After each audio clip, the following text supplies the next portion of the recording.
Now, 1 Kings chapter 17, verse 14 from the New Living Translation says, "For this is what the Lord, the God of Israel, says, there will always be flour and oil, olive oil, left in your containers until the time when the Lord sends rain and the crops grow again."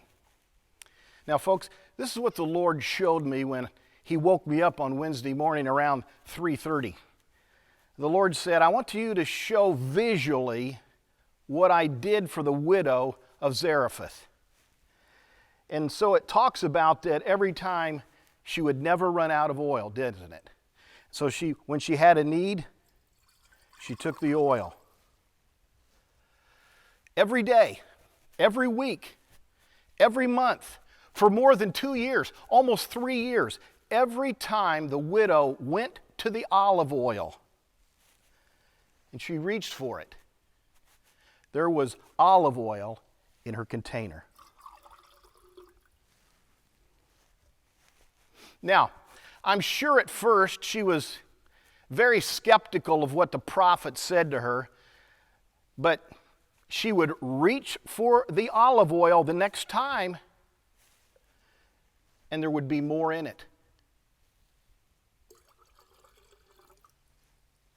And her faith and belief in the prophet and his God grew.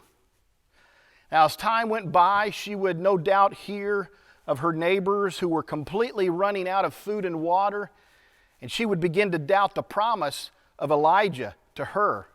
But again, when she had need, she would reach for the container of olive oil, and there would be more.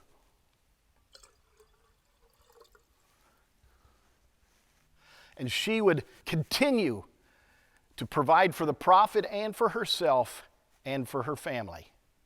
Now, the 15th verse in 1 Kings 17 says this: "There was always enough flour and olive oil left in the containers, just as the Lord had promised through Elijah."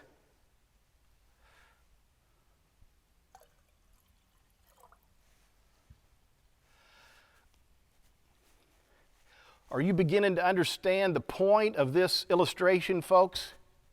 Every time the widow reached for the container of olive oil, she would pick up the glass just like this.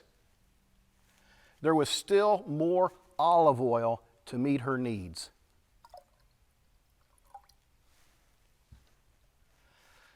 Even when it seems impossible, God couldn't possibly do it again. He did. And the truth is, He does it for us as well. From the small, the insignificant, the improbable comes God's provision. What God can do in and through small, insignificant, and improbable situations and circumstances and people, He can do today.